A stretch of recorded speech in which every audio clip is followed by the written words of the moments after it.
Me culparon por un fallo que sabían desde antes en mi empresa y casi destruyen mi carrera.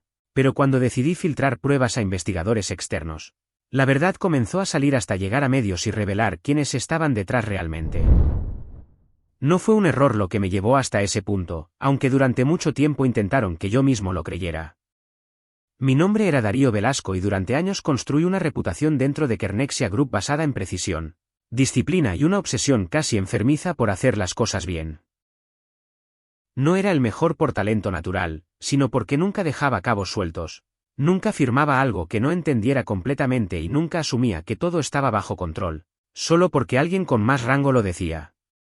Por eso, cuando me asignaron al proyecto Orión Delta, no lo vi como una simple oportunidad, sino como una validación de todo lo que había construido hasta ese momento dentro de la empresa.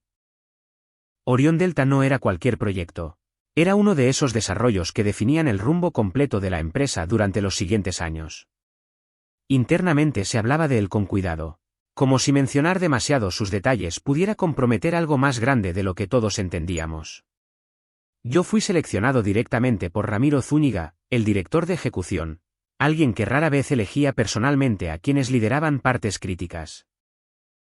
En ese momento lo interpreté como confianza, como una señal de que había logrado posicionarme en un nivel donde las decisiones ya no eran solo técnicas, sino estratégicas, pero ahora entiendo que esa selección no fue reconocimiento, fue cálculo. Desde los primeros días noté cosas que no encajaban del todo, pero nada lo suficientemente evidente como para detener el avance.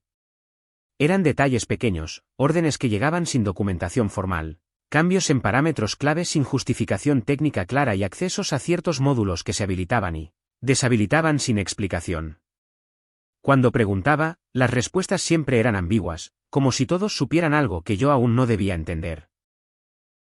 No era la primera vez que veía desorden en un proyecto complejo, pero esto no se sentía como desorganización. Se sentía más bien como una estructura que funcionaba bajo reglas que no estaban escritas. Intenté mantenerme dentro de mi rol, enfocarme en lo que sí podía controlar y asumir que el resto respondía a decisiones que se tomaban en niveles más altos. Esa es una lógica común en entornos corporativos, no todo te corresponde, no todo necesitas saberlo. Pero había una diferencia clara entre no saber algo y que deliberadamente se evitara que lo supieras. Empecé a notar que cada vez que intentaba documentar ciertos procesos, alguien intervenía para simplificar el registro o directamente eliminar partes que consideraban innecesarias, lo cual en un proyecto de ese nivel no solo era extraño, era peligroso.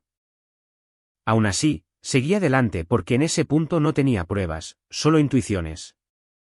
Y en una estructura como Kernexia, las intuiciones no valen nada si no vienen respaldadas por datos sólidos.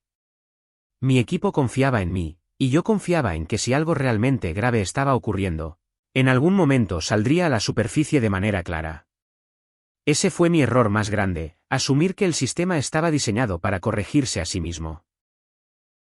No entendía que en realidad estaba diseñado para protegerse, incluso si eso implicaba ocultar cosas que jamás debieron ocultarse. Ramiro mantenía una actitud constante, siempre controlada, siempre midiendo cada palabra. Nunca levantaba la voz, pero tampoco dejaba espacio para cuestionamientos profundos. Cada vez que intentaba profundizar en alguna inconsistencia, su respuesta era la misma: avanzar, no detener el ritmo, confiar en que los ajustes se harían sobre la marcha. Esa filosofía puede funcionar en proyectos menores, pero en Orión Delta cada decisión tenía consecuencias acumulativas. Yo lo sabía, él también lo sabía, pero había algo en su forma de dirigir que dejaba claro que el objetivo no era hacer todo perfecto, sino cumplir con algo más urgente. Con el paso de los días, empecé a depender más de Elías Navarro, el especialista en datos del equipo. Era de las pocas personas que parecía entender la estructura completa del sistema, alguien que no solo ejecutaba tareas, sino que analizaba patrones. Al inicio, su presencia me dio cierta tranquilidad porque validaba algunas de mis dudas sin decirlas abiertamente. No hablaba demasiado, pero cuando lo hacía, era preciso. Con el tiempo, empecé a confiar en él más de lo que debería, porque en un entorno donde todo parecía filtrado, cualquier punto de apoyo se volvía valioso.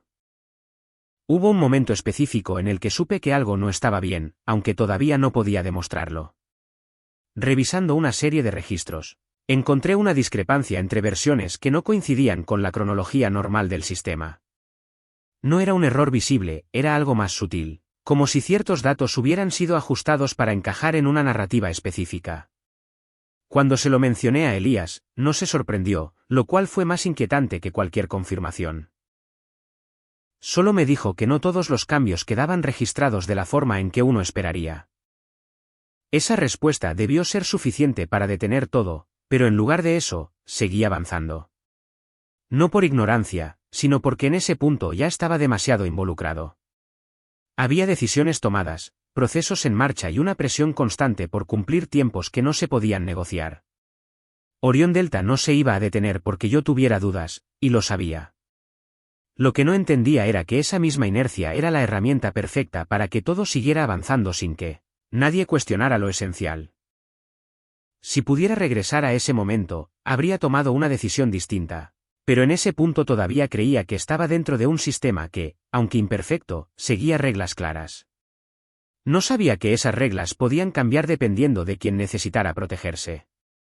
No sabía que ya había una línea trazada y que mi nombre, sin que yo lo supiera, ya estaba colocado en el lugar exacto donde todo terminaría cayendo cuando algo saliera mal. Porque no era cuestión de si iba a pasar, sino de cuándo.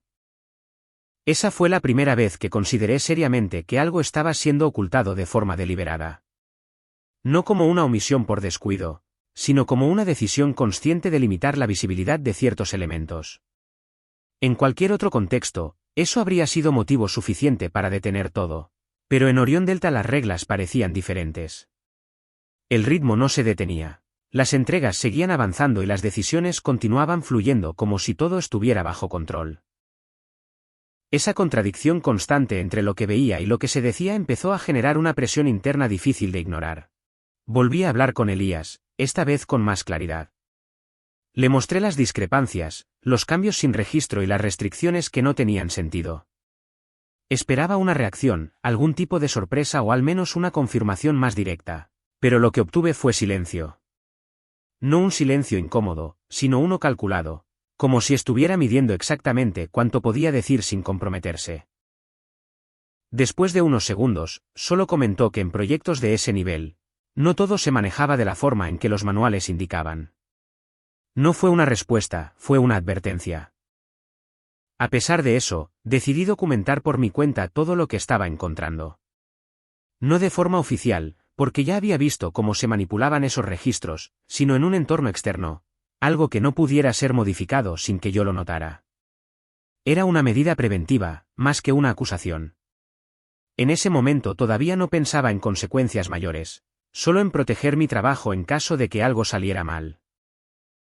Lo que no entendía era que esa necesidad de protegerme ya era una señal clara de que algo estaba profundamente mal. El ambiente dentro del equipo también empezó a cambiar. Las conversaciones se volvieron más cortas, más superficiales, como si todos evitaran entrar en detalles que antes eran normales. Incluso en reuniones técnicas, donde se suponía que se discutían problemas abiertamente, las intervenciones eran más cuidadosas, más medidas. Nadie quería decir más de lo necesario. Ese tipo de comportamiento no surge de la nada. Es el resultado de una cultura donde hablar de más puede tener consecuencias. Y en ese momento, aunque nadie lo decía directamente, era evidente que todos lo sabían.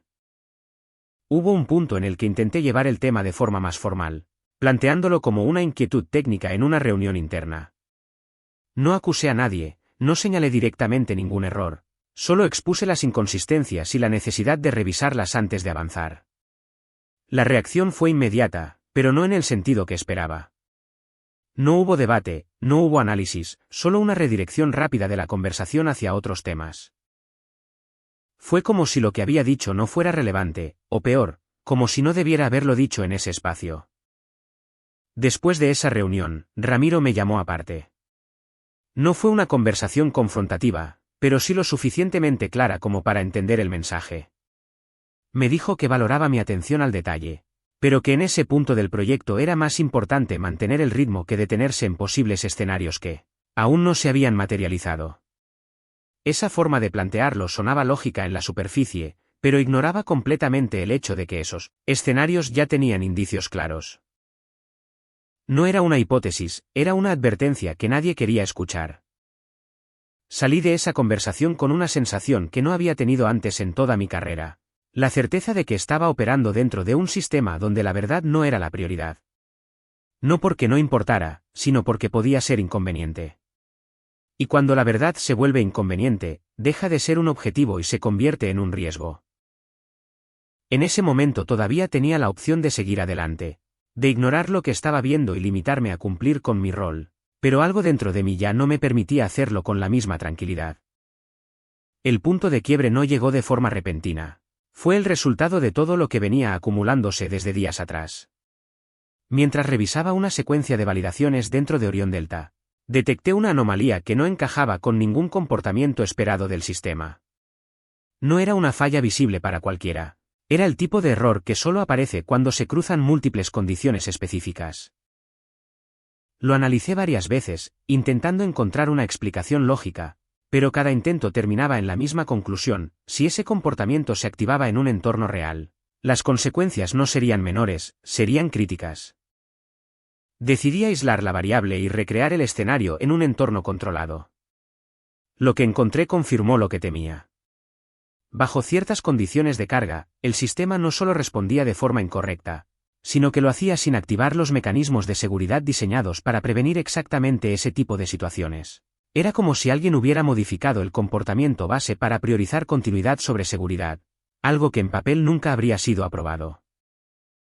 Esa clase de decisión no se toma por error, se toma por presión, por tiempo o por intereses que están por encima de los criterios técnicos.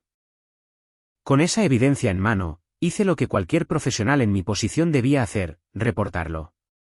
No como una suposición, sino como un hallazgo documentado, con pruebas reproducibles y escenarios claros. Preparé un informe detallado, cuidando cada punto, anticipando posibles objeciones y dejando claro el nivel de riesgo. No era una recomendación, era una advertencia. Cuando se lo presenté a Ramiro, esperaba al menos una reacción proporcional a la gravedad del asunto, pero lo que obtuve fue algo completamente distinto. Ramiro revisó el informe sin mostrar ninguna expresión clara. No interrumpió, no hizo preguntas técnicas, solo escuchó y asintió en ciertos puntos. Cuando terminé, hizo una pausa breve antes de responder. Dijo que entendía el análisis, que valoraba el detalle, pero que en ese momento el proyecto no podía permitirse detenerse por un escenario que aún no se había presentado en condiciones reales.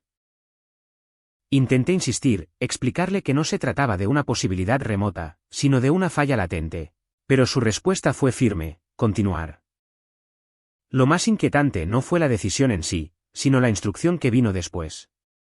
Me pidió que no registrara ese hallazgo en los canales oficiales.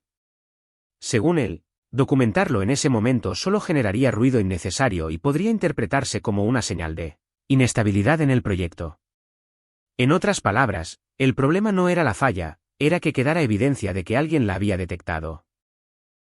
Esa lógica no solo iba en contra de todo lo que había aprendido, sino que confirmaba que el sistema no estaba diseñado para corregir errores, sino para ocultarlos cuando resultaban inconvenientes. Salí de esa conversación con una sensación de presión que no podía ignorar. Tenía frente a mí una falla crítica, una instrucción directa de no documentarla y un proyecto que seguía avanzando como si nada. En ese momento, las opciones eran claras, pero ninguna era sencilla.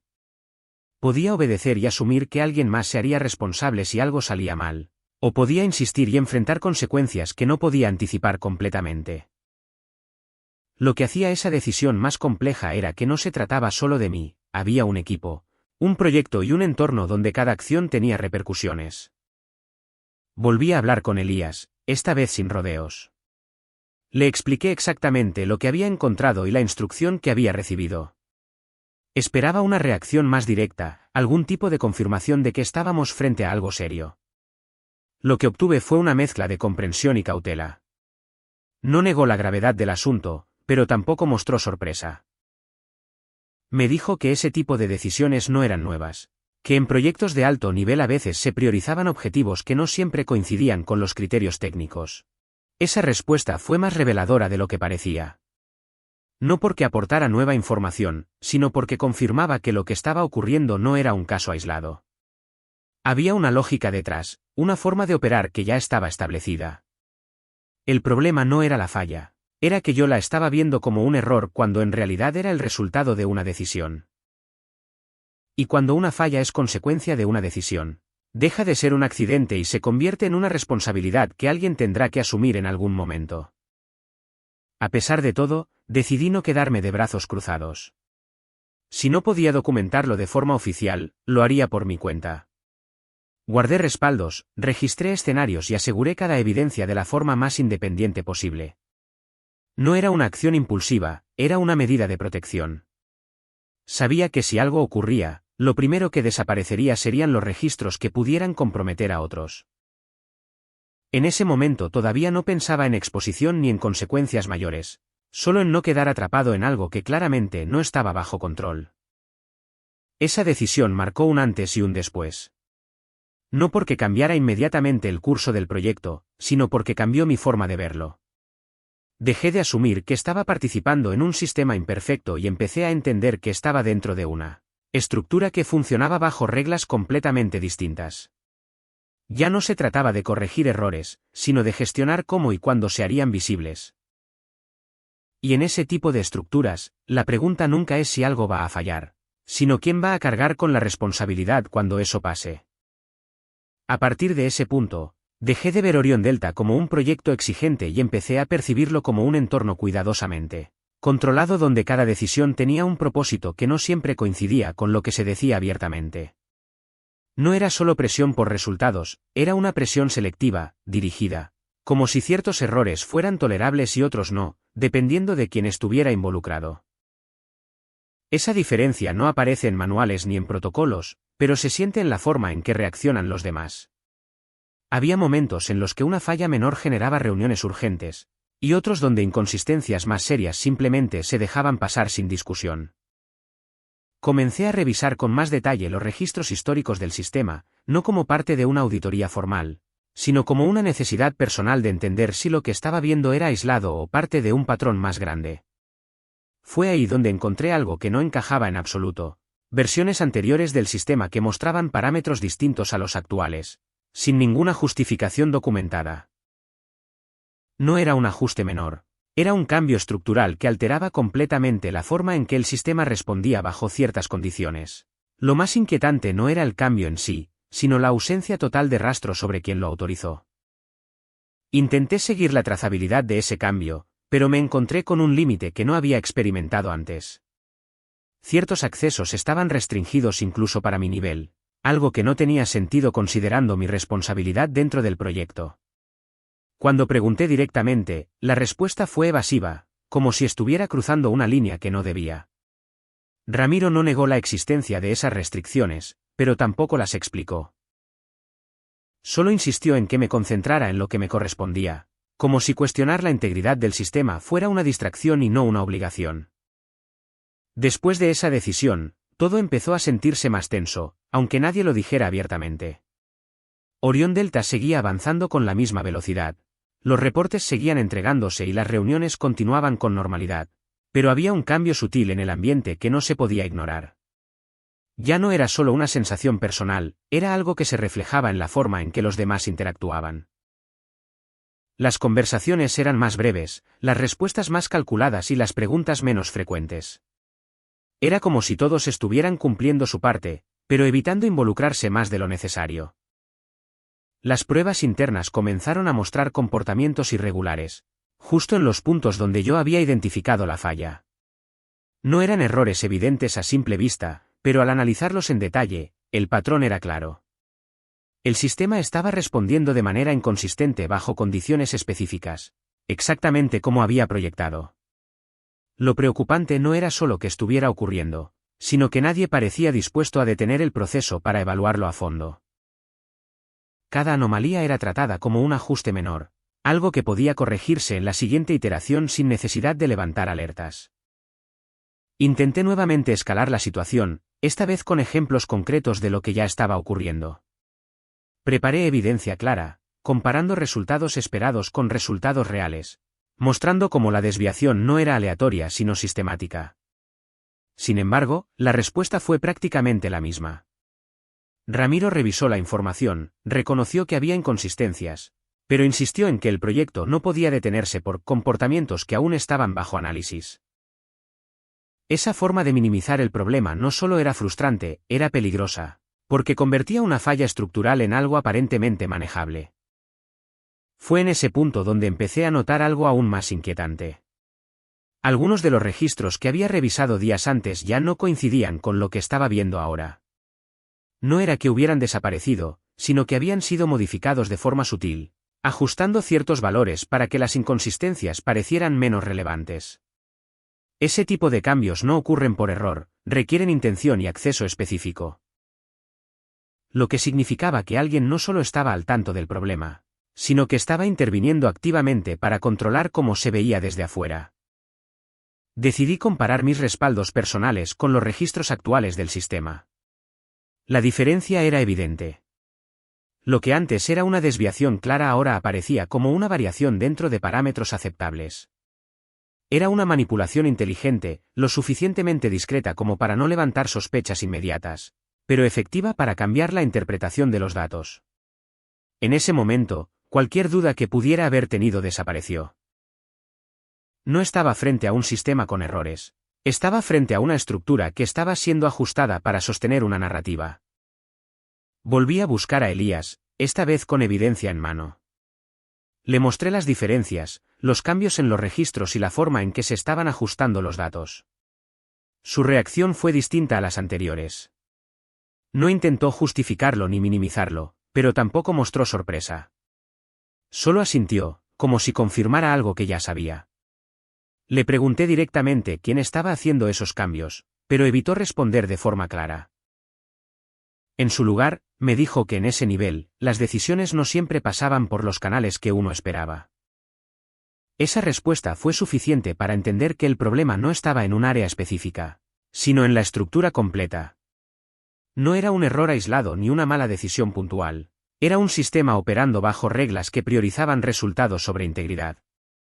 Y en ese contexto, la información no era un reflejo de la realidad, sino una herramienta para controlarla. Eso cambiaba todo, porque significaba que cualquier intento de corregir el problema desde dentro estaba limitado por una lógica que no buscaba resolverlo, sino gestionarlo. A pesar de eso, el proyecto no se detuvo. Al contrario, comenzó a avanzar hacia una fase más crítica, pruebas en condiciones externas. Ese tipo de pruebas implicaban interacción con personal fuera del equipo directo, lo que aumentaba el nivel de exposición. Normalmente, antes de llegar a ese punto, se aseguraba que todos los sistemas estuvieran completamente validados. Pero en Orión Delta, ese paso se estaba tomando con una confianza que no correspondía con lo que yo estaba viendo internamente. Era como si alguien hubiera decidido que el riesgo era aceptable. Intenté nuevamente plantear la necesidad de revisar el sistema antes de avanzar a esa fase, pero esta vez ni siquiera hubo espacio para discusión. La decisión ya estaba tomada. Las pruebas externas se realizarían según lo programado. La justificación fue la misma de siempre: tiempos, compromisos y la necesidad de mantener el ritmo. En ese momento entendí que ya no se trataba de convencer a nadie, porque la decisión no dependía de argumentos técnicos. Había una dirección clara, y no incluía detenerse. Mientras veía cómo todo avanzaba hacia una fase donde las consecuencias podían ser reales, la sensación de control desapareció por completo. Ya no era solo una preocupación profesional, era una certeza de que algo iba a salir mal. Y lo más inquietante no era que ocurriera, sino que parecía estar contemplado dentro del plan. Porque cuando un sistema ignora advertencias claras y avanza de todos modos, no está fallando por accidente. Está siguiendo una lógica donde el resultado ya fue asumido de antemano. El día de las pruebas externas llegó con una calma que no correspondía a la situación real del proyecto. Todo estaba preparado como si se tratara de una validación rutinaria, pero yo sabía que no lo era. Orión Delta no estaba listo para ese nivel de exposición, no con las fallas que había detectado y que seguían sin corregirse. Aún así, el protocolo se ejecutó sin cambios. Personal externo fue convocado para participar en la fase de validación, entre ellos Tomás Rivas, un técnico con experiencia que no tenía visibilidad completa del estado interno del sistema. Él confiaba en que todo estaba bajo control. Antes de iniciar, intenté hacer una última observación, algo que quedara al menos registrado de forma verbal. No mencioné todo el contexto, porque ya sabía cómo reaccionarían, pero sí señalé que ciertos comportamientos del sistema aún no estaban completamente validados. La respuesta fue inmediata y predecible, se reconoció el comentario, pero se descartó como una precaución excesiva. En ese entorno, insistir demasiado no solo era inútil, también podía volverse en tu contra. Así que el proceso continuó, y con él, la sensación de que estábamos cruzando un punto del que no habría regreso. Las primeras fases de la prueba se desarrollaron sin incidentes visibles, lo que generó una falsa sensación de seguridad en el equipo. Algunos incluso comenzaron a relajarse, interpretando la estabilidad inicial como una señal de que las preocupaciones eran exageradas. Pero yo sabía que el problema no se manifestaba de inmediato, requería condiciones específicas, una combinación de factores que no siempre se daban en los primeros minutos. Esa era precisamente la razón por la que era tan peligroso. Cuando aparecía, lo hacía sin margen de reacción suficiente. Y entonces ocurrió.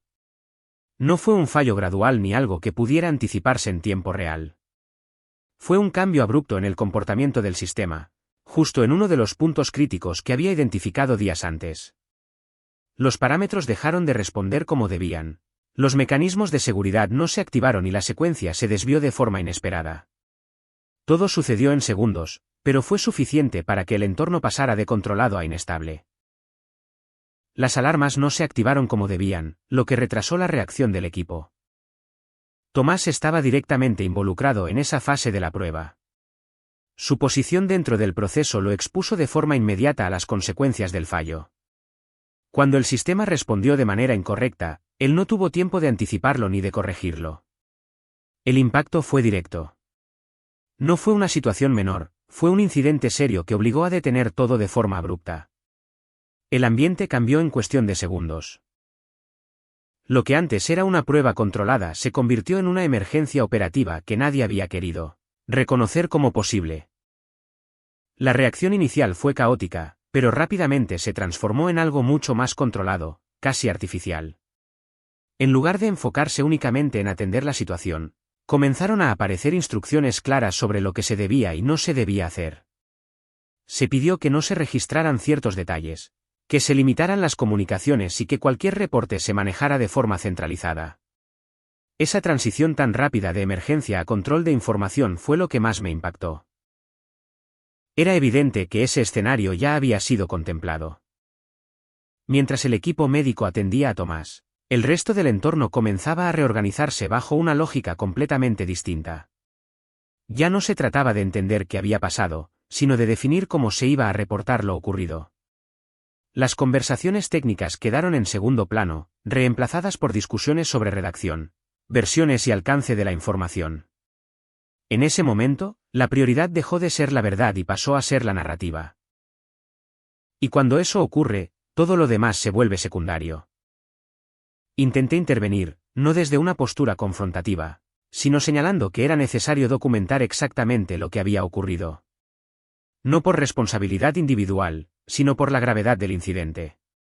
Pero mi intervención fue bloqueada casi de inmediato.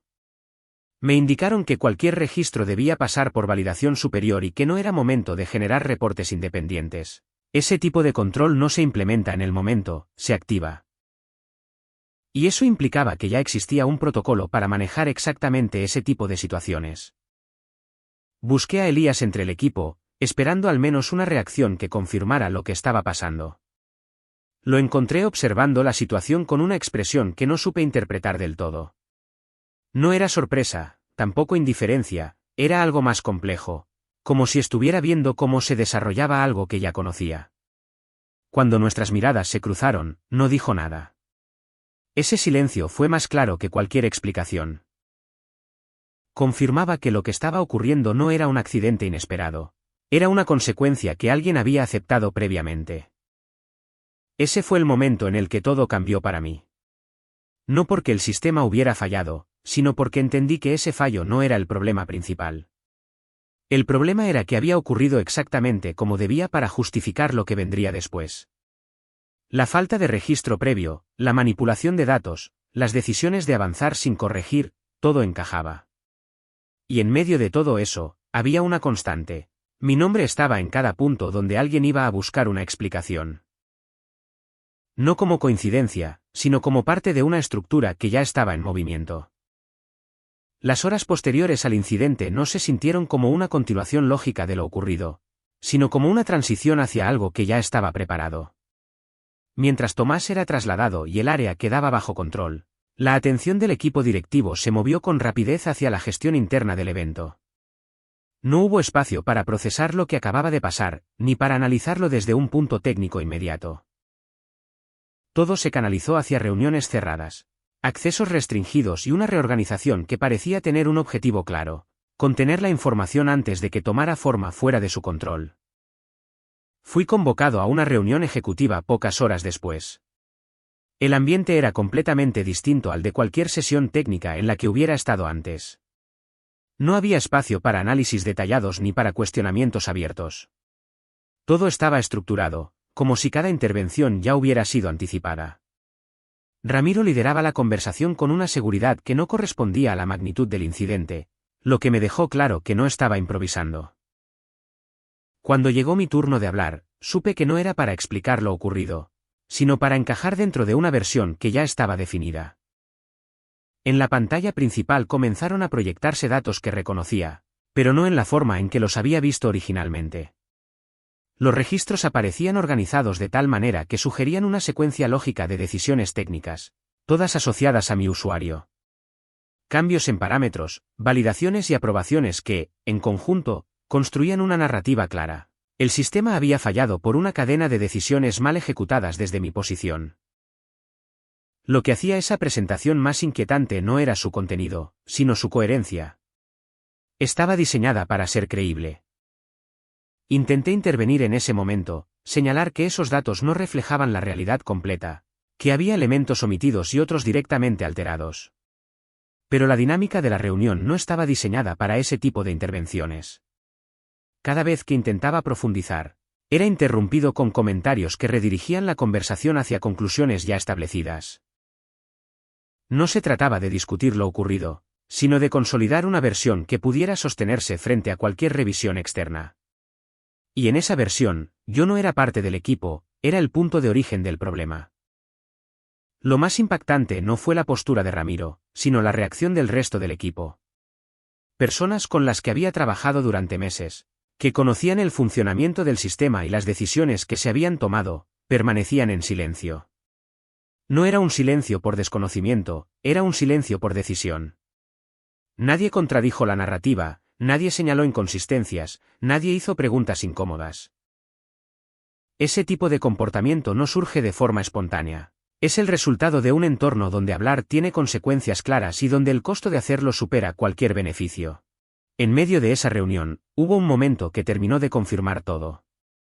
Se mostró una secuencia específica de validaciones que supuestamente yo había aprobado, incluyendo el punto exacto donde la falla se había originado. Reconocí de inmediato que esa secuencia había sido modificada. No solo por los valores, sino por la forma en que estaba estructurada. Era una reconstrucción, no un registro. Y sin embargo, presentada de esa manera, era prácticamente imposible de cuestionar sin acceso a las versiones originales, las cuales en ese momento ya no estaban disponibles en los sistemas oficiales. Cuando la reunión terminó, no hubo conclusiones abiertas ni espacio para debate. La narrativa ya estaba definida y comenzaría a formalizarse en reportes internos. Salí de ese espacio con una claridad que no había tenido antes: no se trataba de una investigación, se trataba de una asignación de responsabilidad.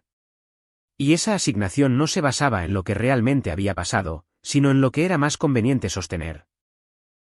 En ese contexto, la verdad no era relevante si no podía ser respaldada dentro de los canales controlados por quienes definían la versión oficial. Busqué a Elías después de la reunión. Necesitaba entender hasta qué punto estaba involucrado y si realmente había participado en la construcción de esa narrativa. Lo encontré en su estación, revisando información con una concentración que parecía forzada. Cuando le hablé, tardó unos segundos en responder, como si estuviera procesando cómo hacerlo. Le pregunté directamente si sabía de los cambios en los registros, si había participado en la modificación de datos. Su respuesta no fue una negación, pero tampoco una confirmación abierta.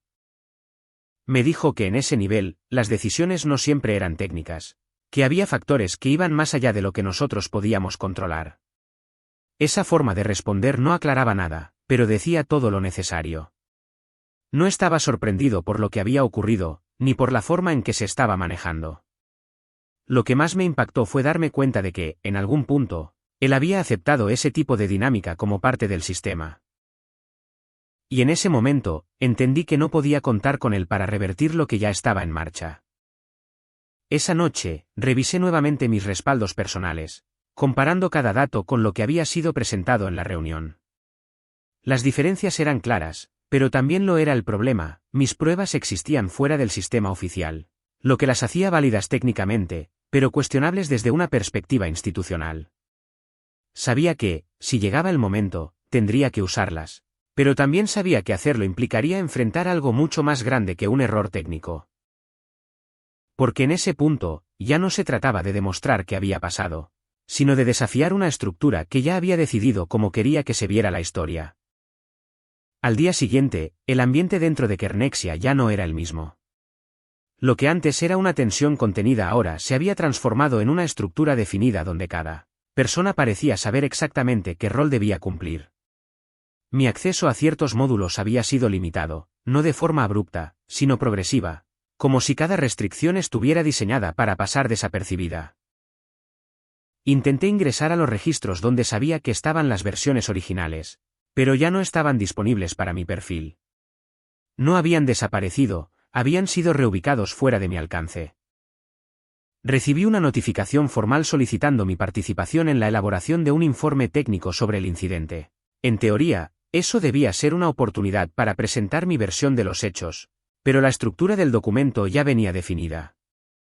No era un espacio abierto, era un formato con secciones específicas, orientadas a reconstruir una secuencia lógica donde cada punto ya sugería una conclusión. Era evidente que no buscaban entender lo ocurrido, sino formalizar una narrativa que ya había sido construida previamente en niveles superiores. Mientras avanzaba en la revisión de ese informe, comencé a notar cómo ciertas decisiones aparecían atribuidas directamente a mí, incluso en momentos donde no había tenido intervención real. Validaciones que nunca autoricé, cambios que no ejecuté y omisiones que en realidad habían sido resultado de instrucciones superiores. Todo estaba organizado de forma coherente, lo que hacía que la historia resultara creíble para cualquiera que no tuviera acceso al contexto completo. Esa coherencia era precisamente lo que la hacía peligrosa. Decidí no firmar nada en ese momento. No porque no entendiera el contenido, sino porque sabía que hacerlo implicaba aceptar implícitamente una versión que no correspondía con la realidad. Esa decisión tuvo consecuencias inmediatas. Horas después, fui convocado a una reunión con Adriana Córdoba, del área legal. Su tono fue distinto al de cualquier interacción previa que hubiera tenido dentro de la empresa. No había espacio para interpretaciones, solo una exposición clara de las implicaciones de mi postura. Adriana no necesitó elevar la voz para dejar claro el mensaje. Me explicó que, en situaciones como esa, la falta de cooperación podía interpretarse como una admisión indirecta de responsabilidad. Habló de posibles escenarios legales, de negligencia técnica y de cómo ciertos registros ya estaban siendo evaluados bajo esa perspectiva. No me acusó directamente, pero construyó un marco donde cualquier intento de defensa podía ser reinterpretado como resistencia. Era una forma sofisticada de presión, diseñada para hacer que la opción más segura pareciera aceptar lo que ya estaba definido. Le pregunté directamente si habían considerado revisar las inconsistencias en los registros, si existía algún interés real en validar la información más allá de lo que ya estaba documentado. Su respuesta fue breve y calculada. Dijo que todas las evidencias relevantes estaban siendo consideradas y que cualquier elemento adicional debía presentarse dentro de los canales establecidos. Sabía lo que eso significaba. Esos canales eran los mismos donde la información ya había sido filtrada y ajustada. En otras palabras, cualquier prueba que no encajara con la narrativa sería cuestionada desde su origen. Salí de esa reunión con una claridad incómoda. Ya no estaba en una fase de análisis técnico ni de reconstrucción de hechos, estaba dentro de un proceso diseñado para asignar responsabilidad de forma controlada. En ese contexto, la verdad no era el objetivo, Era una variable que se ajustaba según lo que fuera más conveniente sostener. Y mientras más avanzaba ese proceso, más difícil sería revertirlo. No porque faltaran pruebas, sino porque el entorno en el que debían presentarse no estaba diseñado para aceptarlas. Busqué nuevamente a Elías, esta vez con la intención de confrontarlo de forma directa. No por enojo, sino porque necesitaba entender hasta qué punto había participado en lo que estaba ocurriendo.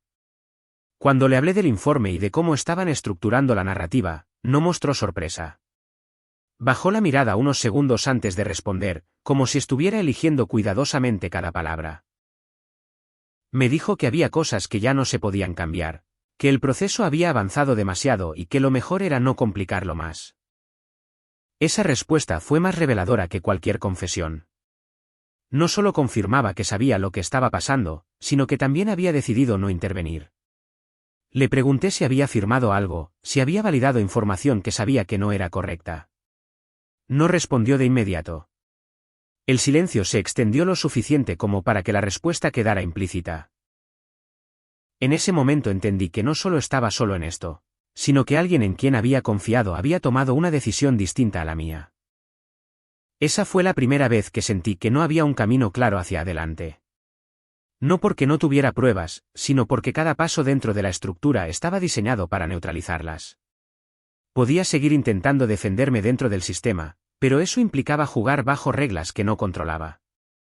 O podía buscar otra forma, algo fuera de ese entorno, donde la información no estuviera filtrada desde el origen.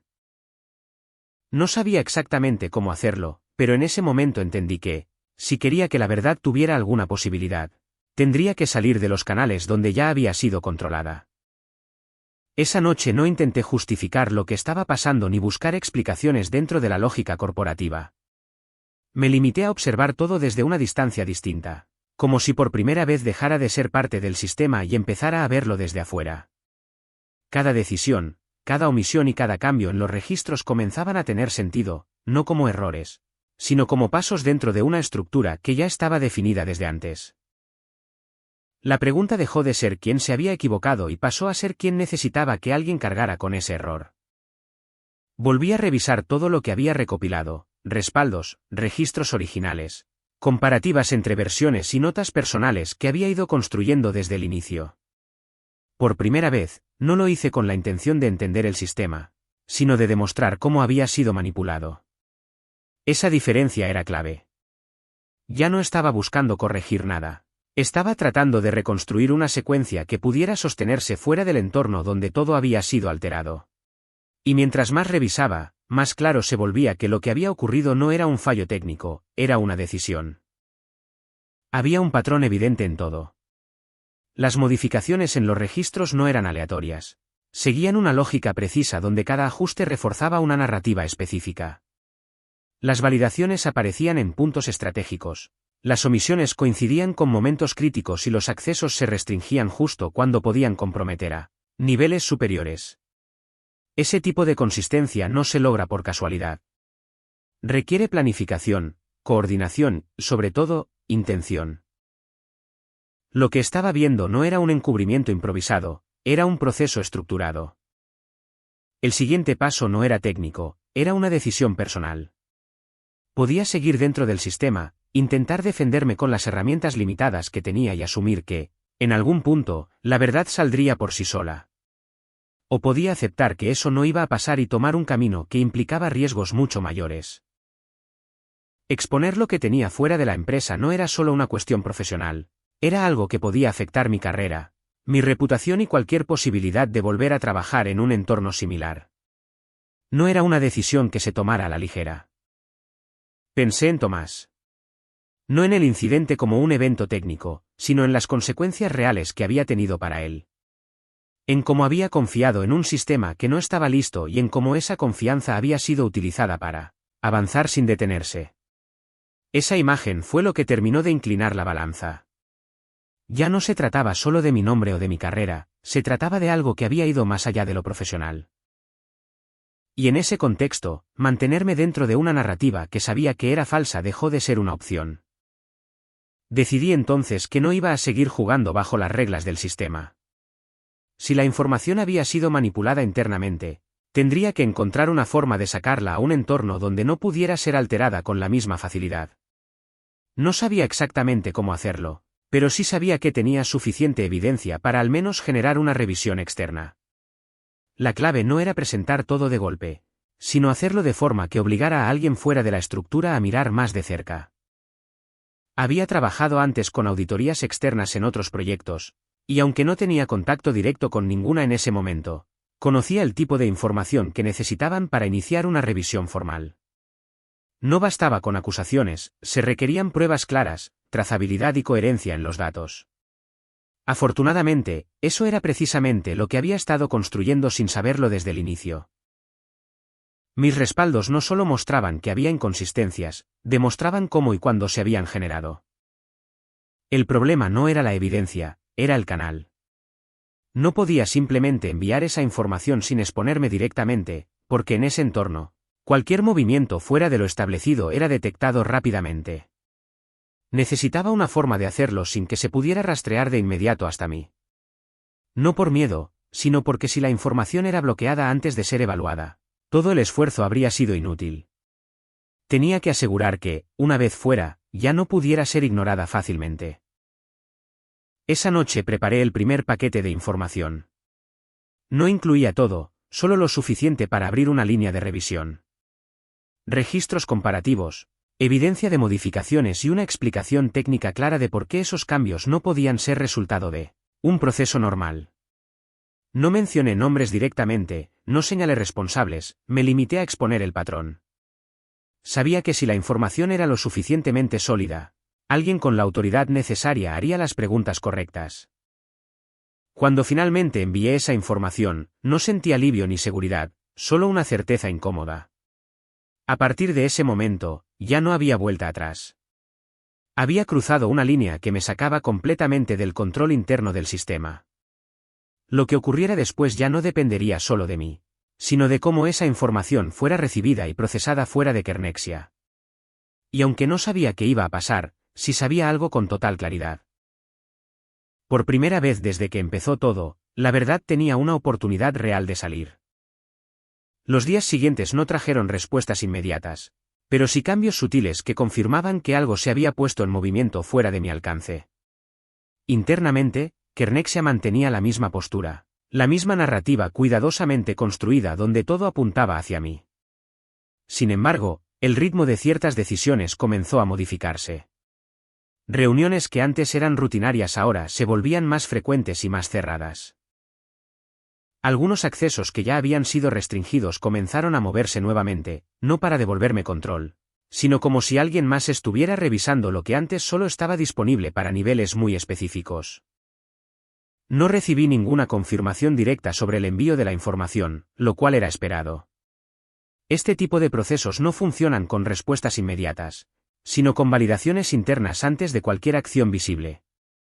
Pero había algo distinto en el ambiente. La seguridad digital comenzó a reforzarse de manera selectiva, como si alguien hubiera identificado puntos vulnerables en la estructura. No era una reacción abierta, era una contención preventiva. Eso solo podía significar una cosa. La información había llegado a un lugar donde ya no podía ser ignorada completamente. Mientras tanto, el proceso interno en mi contra seguía avanzando.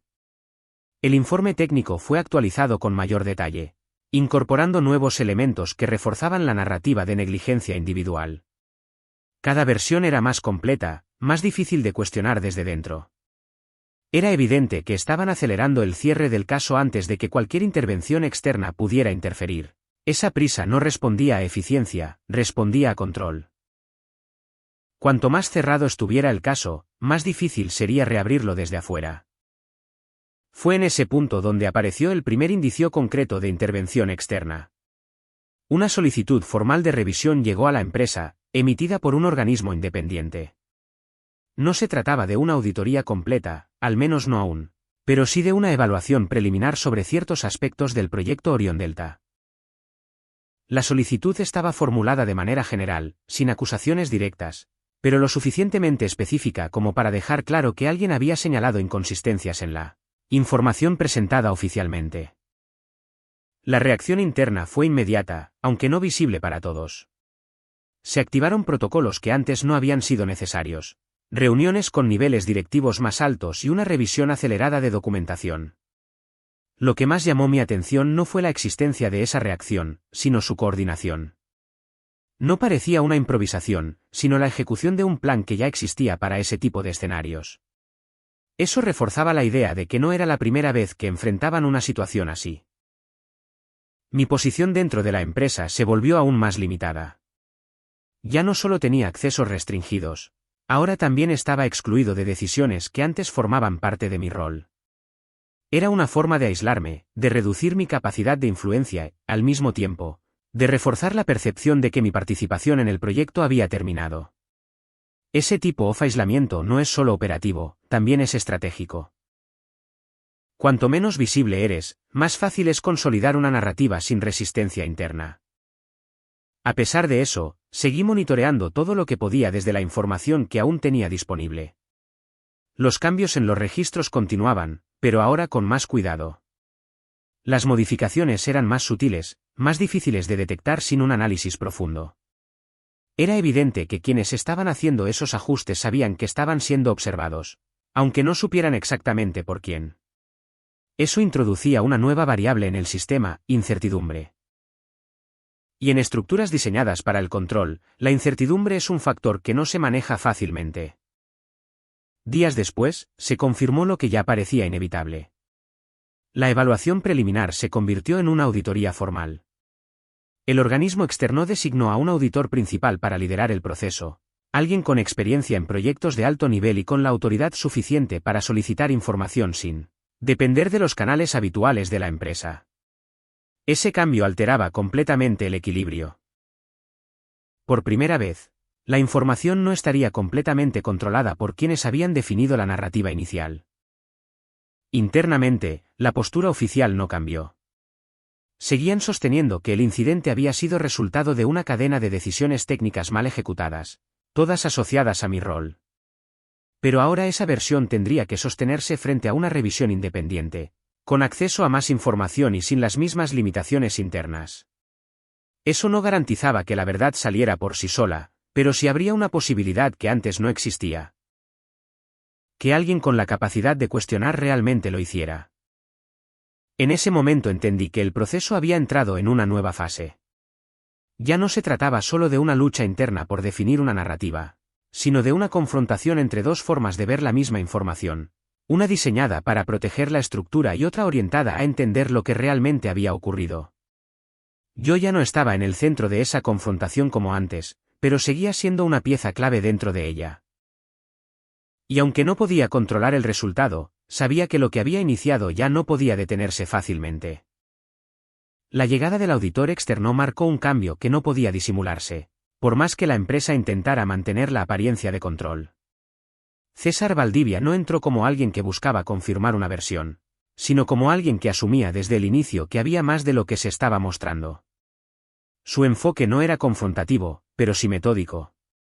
Cada solicitud de información estaba diseñada para abrir más preguntas que respuestas, y eso alteraba completamente la dinámica interna. Por primera vez, la narrativa oficial tenía que sostenerse fuera del entorno donde había sido construida. Las primeras revisiones se centraron en los reportes oficiales del incidente. Documentos que, hasta ese momento, habían sido tratados como la versión definitiva de lo ocurrido. César los analizó sin prisa, cruzando cada punto con registros de soporte y solicitando accesos adicionales que no estaban contemplados inicialmente. Lo que para la empresa era un expediente cerrado, para él era solo el punto de partida. Esa diferencia de enfoque era clave, porque implicaba que no aceptaría conclusiones sin validar el camino que había llevado a ellas. No pasó mucho tiempo antes de que comenzaran a aparecer inconsistencias. No errores evidentes, sino pequeñas desviaciones entre lo que los reportes indicaban y lo que los registros mostraban en distintos niveles del sistema. Esas diferencias, por sí solas, no eran suficientes para invalidar la narrativa, pero sí para cuestionarla. Y en un proceso de auditoría, cuestionar es el primer paso para desarmar cualquier estructura que no esté completamente alineada con la realidad. Internamente, la reacción fue inmediata, aunque más contenida que en ocasiones anteriores. Se activaron equipos específicos para acompañar la auditoría, encargados de proporcionar la información solicitada y de mantener la coherencia en las respuestas. Sin embargo, esa misma estructura comenzaba a mostrar fisuras. Cuando la información no está completamente alineada desde el origen, mantener una narrativa consistente frente a un análisis externo se vuelve cada vez más complejo. Y esas fisuras, aunque pequeñas, eran visibles para alguien que sabía dónde mirar. Mi nombre seguía apareciendo en cada documento, en cada explicación y en cada reconstrucción de los hechos. Pero ahora, esa presencia comenzaba a ser cuestionada indirectamente. No porque alguien estuviera defendiendo mi posición, sino porque la lógica detrás de ciertas decisiones no encajaba del todo con el nivel de responsabilidad que se me atribuía. Era una diferencia sutil, pero importante. La narrativa empezaba a perder fuerza, no por contradicción directa, sino por falta de coherencia interna. Fue durante una de esas revisiones que surgió el primer punto crítico. César solicitó acceso a versiones anteriores del sistema, específicamente aquellas que precedían al incidente. Esa solicitud, que en condiciones normales habría sido rutinaria, generó una reacción más tensa de lo esperado. No hubo una negativa directa, pero sí demoras, redirecciones y justificaciones técnicas que intentaban limitar el alcance de la información. Ese tipo de resistencia no pasa desapercibida en una auditoría, al contrario, suele ser un indicio claro de que hay algo que no se quiere exponer completamente. Mientras tanto, el entorno externo comenzaba a mostrar interés. No de forma masiva, pero sí a través de canales especializados que seguían de cerca proyectos de ese nivel. Algunas inconsistencias empezaron a filtrarse, no como acusaciones directas, sino como preguntas abiertas sobre la gestión del incidente. Ese tipo de cobertura no genera impacto inmediato, pero sí prepara el terreno para algo más grande. Y en un contexto donde la información ya estaba siendo revisada externamente, cualquier señal pública añadía presión adicional. Dentro de la empresa, la estrategia parecía mantenerse, sostener la narrativa mientras se respondía lo estrictamente necesario. Pero esa estrategia tenía un límite. A medida que la auditoría avanzaba, cada respuesta generaba nuevas preguntas, y cada documento revisado abría la puerta a revisar otros. Era un efecto acumulativo que no podía controlarse completamente. Lo que antes era un sistema cerrado, ahora estaba siendo analizado desde múltiples ángulos, y eso hacía cada vez más difícil mantener una versión única de los hechos. Yo observaba todo desde una posición extraña. Ya no tenía acceso directo a la mayoría de los procesos, pero tampoco estaba completamente fuera. Era como estar en el borde de algo que había iniciado sin saber hasta dónde llegaría. Sabía que mi intervención inicial había sido el punto de partida, pero lo que estaba ocurriendo ahora ya no dependía de mí. Era el resultado de una estructura enfrentándose a una revisión que no podía controlar del todo. En ese momento, entendí que la situación había superado el nivel interno. Ya no se trataba solo de una empresa protegiendo su imagen, sino de un caso que comenzaba a tomar forma fuera de ese entorno. La auditoría no garantizaba un resultado justo, pero sí aseguraba algo fundamental, que la información no podría seguir siendo gestionada únicamente por quienes habían definido la narrativa inicial. Y en un escenario así, incluso las estructuras más controladas comienzan a mostrar lo que intentaban ocultar.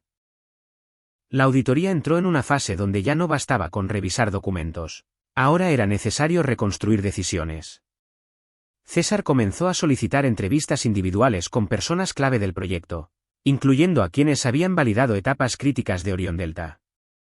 Ese tipo de dinámica cambia completamente el entorno, porque obliga a cada persona a sostener una versión de forma directa, sin el respaldo inmediato de una narrativa colectiva.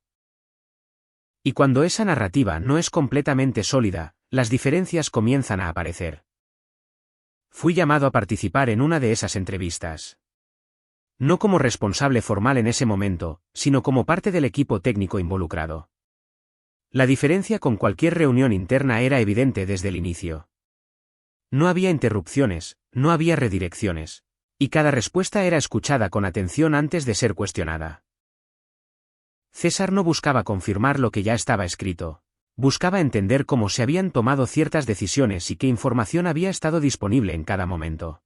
Por primera vez desde que todo había comenzado, tuve espacio para explicar lo que realmente había visto. No como una defensa, sino como una reconstrucción técnica basada en hechos. Hablé de la falla que había detectado, de la instrucción de no documentarla, de las inconsistencias en los registros y de cómo el sistema había sido modificado para sostener una narrativa específica. No fue una exposición emocional, fue un análisis estructurado.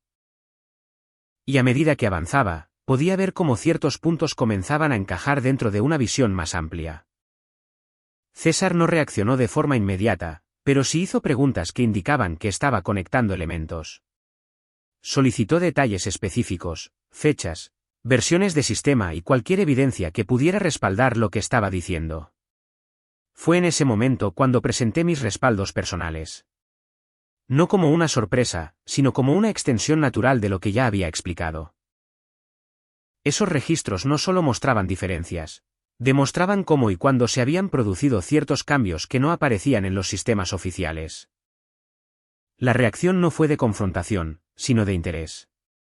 Eso fue lo que marcó la diferencia. En lugar de cuestionar la validez de la información de inmediato, César la integró dentro del análisis general. No asumió que era correcta, pero tampoco la descartó por no formar parte del sistema oficial. Esa postura era clave, porque permitía que la evidencia fuera evaluada por su contenido, no por su origen. Y en ese tipo de procesos, eso puede cambiar completamente el resultado. A partir de ese momento, la auditoría tomó un rumbo distinto. Las solicitudes de información comenzaron a enfocarse en puntos que antes no habían sido considerados prioritarios. Versiones anteriores del sistema, accesos específicos y registros de modificaciones comenzaron a ser revisados con mayor detalle. Esa nueva línea de análisis no surgió de una sola fuente, pero era evidente que lo que había presentado había influido en la dirección que estaba tomando el proceso. Internamente, la presión comenzó a hacerse más visible. Las reuniones ya no eran solo para coordinar respuestas, sino para ajustar versiones. La coherencia que antes parecía sólida empezaba a fragmentarse bajo el peso de la revisión externa. Cada persona tenía que sostener su parte, pero no todos tenían la misma información, y eso generaba diferencias que, aunque pequeñas, eran suficientes para debilitar la narrativa general. Elías fue uno de los puntos donde esa presión se hizo evidente. Su participación en ciertas validaciones comenzó a ser revisada con más detalle, y eso lo colocó en una posición incómoda. Ya no podía mantenerse en silencio sin que eso generara preguntas. No supe exactamente qué dijo en sus entrevistas, pero los cambios en su comportamiento eran claros. La seguridad que había mostrado antes desapareció, reemplazada por una cautela que reflejaba el peso de lo que estaba ocurriendo. Mientras tanto, el caso comenzaba a tomar forma fuera del entorno técnico. Algunos medios especializados empezaron a mencionar inconsistencias en la gestión del incidente, sin entrar en detalles específicos, pero lo suficiente como para generar interés. No era una exposición masiva, pero sí un indicio de que la información estaba saliendo del círculo cerrado donde había sido contenida. Y una vez que eso ocurre, el control sobre la narrativa se vuelve cada vez más limitado. En ese punto, la situación ya no podía resolverse internamente sin consecuencias visibles. La auditoría había abierto líneas de investigación que no podían cerrarse sin respuestas, y la información comenzaba a circular más allá de los canales controlados. Lo que había comenzado como un intento de asignar responsabilidad de forma controlada ahora se estaba transformando en algo mucho más complejo. Y aunque el resultado aún no era claro, había algo que ya no podía revertirse. La versión inicial había dejado de ser suficiente. La fase final de la auditoría no se centró en encontrar un único responsable, sino en reconstruir el origen real del problema. César amplió el alcance más allá del incidente inmediato y comenzó a revisar las primeras versiones de Orión Delta, aquellas que habían definido la base sobre la que todo se construyó. Ese cambio de enfoque era determinante, porque alejaba la atención del evento puntual y la dirigía hacia las decisiones estructurales que habían permitido que ese evento ocurriera. Y en ese nivel, las responsabilidades ya no eran individuales, eran sistémicas. Las primeras conclusiones no se hicieron públicas de inmediato, pero internamente comenzaron a circular indicios claros de que la narrativa inicial no se sostenía. Las modificaciones en los registros, las restricciones de acceso y las omisiones documentales ya no podían explicarse como errores aislados. Formaban parte de una secuencia que tenía coherencia propia, una lógica que apuntaba a decisiones tomadas en niveles superiores. Eso no eliminaba mi participación en el proyecto, pero sí cambiaba completamente el contexto en el que se había evaluado. Uno de los hallazgos más relevantes fue la identificación de cambios estructurales en fases tempranas del sistema, aprobados sin el nivel de validación que normalmente se exigía. Esos cambios alteraban el comportamiento base del sistema en condiciones específicas, exactamente las que habían llevado al incidente. Lo que hacía ese hallazgo aún más crítico era que esas decisiones no estaban asociadas a mi rol ni a mi periodo dentro del proyecto. Habían ocurrido antes, bajo una lógica de presión por tiempos y resultados que no había sido documentada correctamente. A medida que esa información se consolidaba, la atención comenzó a desplazarse hacia niveles directivos. No de forma directa ni pública, pero sí dentro del análisis técnico. Las decisiones que habían permitido avanzar sin corregir ciertas fallas ya no podían atribuirse a una sola persona. Eran el resultado de una cadena de aprobaciones donde cada nivel había asumido que el riesgo era aceptable. Y en ese tipo de estructuras, la responsabilidad se diluye, pero no desaparece. Internamente, la empresa intentó contener el impacto de esos hallazgos. No hubo comunicados abiertos ni reconocimiento explícito de errores estructurales, pero sí movimientos que reflejaban ajustes importantes. Algunos roles fueron reasignados. Ciertas áreas comenzaron a ser reorganizadas y el proyecto Orión Delta fue sometido a una revisión más amplia. Esas acciones no se presentaron como consecuencias directas del incidente, pero el contexto dejaba claro que estaban relacionadas. El caso comenzó a tomar mayor visibilidad fuera del entorno técnico cuando algunos medios ampliaron la cobertura. Ya no se trataba solo de inconsistencias, sino de un proceso de revisión que cuestionaba la forma en que se había gestionado un proyecto crítico. No todos los detalles eran públicos, pero lo suficiente como para generar dudas sobre la versión inicial. Esa exposición no fue explosiva, fue gradual, pero constante. Y en ese tipo de situaciones, la persistencia suele tener más impacto que un solo momento de atención masiva. Mi situación dentro de la empresa cambió, aunque no de la forma que habría esperado en otro contexto. No hubo una declaración oficial que limpiara completamente mi nombre, pero tampoco se sostuvo la acusación inicial con la misma firmeza. La narrativa se volvió más ambigua, menos directa, como si mantener una postura clara ya no fuera sostenible. Eso no era una victoria, pero sí una diferencia significativa respecto al punto en el que todo había comenzado. Elías permaneció en su posición, al menos de forma visible. No supe hasta qué punto su participación fue considerada dentro del análisis final, pero su comportamiento cambió por completo. La seguridad que había mostrado antes desapareció, reemplazada por una distancia que no era solo profesional. No volvimos a hablar del tema. En ese punto, ya no era necesario. Cada uno había tomado decisiones en momentos clave, y esas decisiones definieron el lugar en el que terminamos. Tomás no volvió a formar parte del proyecto. Su caso fue tratado como un incidente aislado en los reportes oficiales, aunque el contexto mostraba que no lo era. Ese contraste entre lo que se sabía internamente y lo que se comunicaba hacia afuera fue, quizá, uno de los elementos más difíciles de procesar. Porque incluso cuando la verdad comienza a salir, no siempre lo hace de forma completa ni con las consecuencias que uno esperaría. Cuando todo terminó, al menos en términos formales, no hubo un cierre claro ni una resolución que pudiera considerarse justa en todos los niveles. Lo que hubo fue un ajuste en la narrativa, una redistribución de responsabilidades y una serie de cambios que permitieron que la estructura continuara operando. La verdad no fue ignorada, pero tampoco transformó el sistema por completo. Y en ese punto entendí algo que no había considerado al inicio. En entornos como ese, exponer la realidad no siempre significa cambiarla, pero sí evita que desaparezca por completo. Cuando todo terminó en términos formales, no hubo un momento claro que marcara el cierre. No hubo una reunión final, ni una declaración que definiera lo ocurrido con precisión.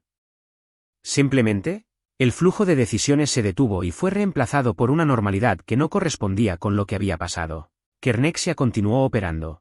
El proyecto fue ajustado y las estructuras internas se reacomodaron como si todo hubiera sido una desviación controlada. Esa forma de continuar fue lo que más me impactó, porque demostraba que incluso después de todo, el sistema seguía funcionando bajo la misma lógica que había permitido que todo ocurriera. Mi salida no fue abrupta, pero tampoco fue natural. No hubo una expulsión directa, ni una renuncia impulsiva. Fue más bien una separación progresiva, donde cada día tenía menos sentido seguir dentro de un entorno que ya no reconocía como válido. Las responsabilidades se redujeron, los accesos dejaron de ser necesarios y las conversaciones se volvieron cada vez más superficiales. Nadie mencionó directamente lo ocurrido, pero estaba presente en cada interacción. Era un silencio compartido, una forma de evitar algo que todos sabían, pero que nadie estaba dispuesto a enfrentar abiertamente. Lo más difícil no fue salir, fue procesar lo que significaba todo lo que había pasado. Durante mucho tiempo, había asumido que los sistemas complejos podían fallar, pero que en algún punto siempre existía un mecanismo para corregir esos errores. Orion Delta me mostró lo contrario. Me enseñó que cuando un sistema está diseñado para protegerse, puede adaptarse incluso frente a evidencia clara, redefinir responsabilidades y continuar operando sin cambiar su estructura base. Esa comprensión no llegó de inmediato. Fue el resultado de observar cómo todo se reorganizaba sin que realmente se transformara. Pensé muchas veces en si había tomado la decisión correcta al exponer la información. No desde el punto de vista técnico, sino personal. Sabía que lo que hice permitió que la verdad tuviera una oportunidad de salir, pero también entendía que el resultado no había sido una transformación completa. La empresa no cayó. El sistema no se detuvo y las personas en posiciones clave no enfrentaron consecuencias proporcionales. Eso generaba una sensación extraña, porque demostraba que incluso cuando se revela lo que está mal, el impacto depende de factores que van más allá de la verdad misma. Aún así, había algo que no podía ignorar. La narrativa inicial no se sostuvo. Mi nombre no quedó como el único responsable, y eso, en el contexto en el que todo comenzó, ya era un cambio significativo. No fue una reivindicación pública ni una corrección oficial completa, pero sí una diferencia real respecto al punto en el que todo parecía definido. Esa diferencia no borraba lo ocurrido, pero evitaba que quedara registrado de una forma que no correspondía con la realidad. Y en ese tipo de entornos, a veces eso es lo único que realmente se puede cambiar.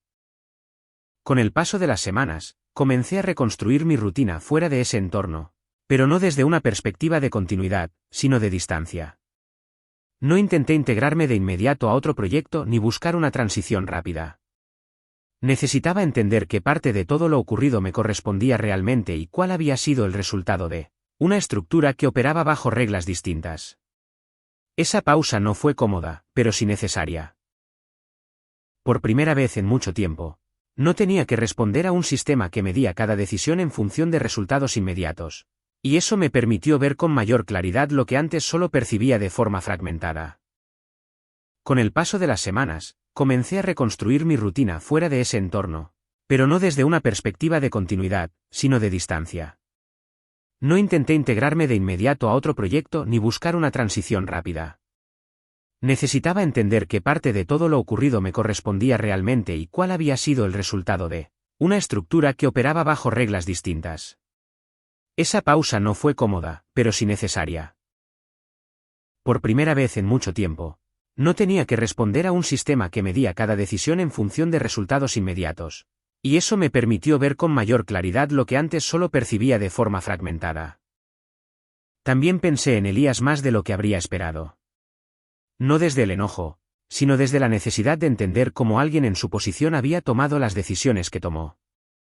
No llegué a una respuesta definitiva, pero sí a una conclusión parcial. En entornos donde el riesgo personal es alto, la lealtad se redefine.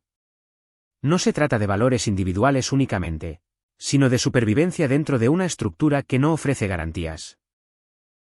Eso no justificaba lo que hizo, pero lo explicaba en un contexto más amplio. Y esa diferencia, aunque incómoda, era importante para no simplificar lo ocurrido.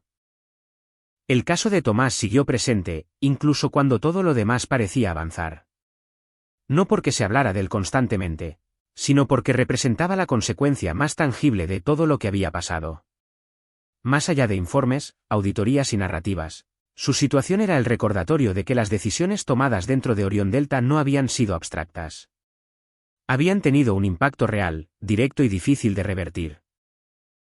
Y en ese sentido, cualquier intento de reducir el incidente a un error técnico resultaba insuficiente frente a lo que realmente había implicado.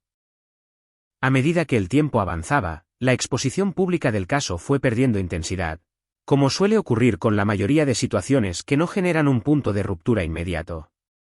Los medios dejaron de cubrirlo con la misma frecuencia y la atención se desplazó hacia otros temas.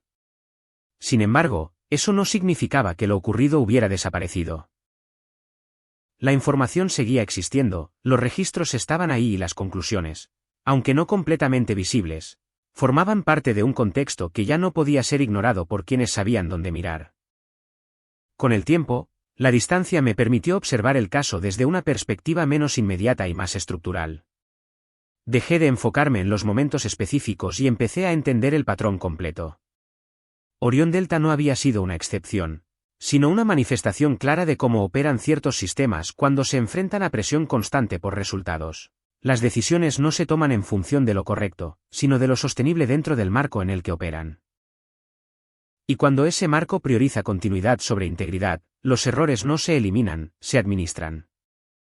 Esa comprensión cambió mi forma de evaluar cualquier proyecto posterior. Ya no bastaba con revisar especificaciones técnicas o validar procesos en papel. Empecé a prestar atención a señales que antes podían pasar desapercibidas, cómo se manejaban las inconsistencias, qué tipo de preguntas eran bien recibidas y cuáles eran evitadas, y hasta qué punto la documentación reflejaba realmente lo que estaba ocurriendo. Esos elementos, que antes consideraba secundarios, se volvieron indicadores clave para entender si estaba frente a un entorno funcional o a uno que solo aparentaba serlo. También entendí que la transparencia no es una característica que se pueda asumir, es algo que debe demostrarse de forma constante. En Orión Delta, la apariencia de control había sido suficiente para sostener el avance durante un tiempo, pero no para evitar las consecuencias. Ese contraste entre percepción y realidad fue lo que permitió que el sistema continuara operando sin corregirse.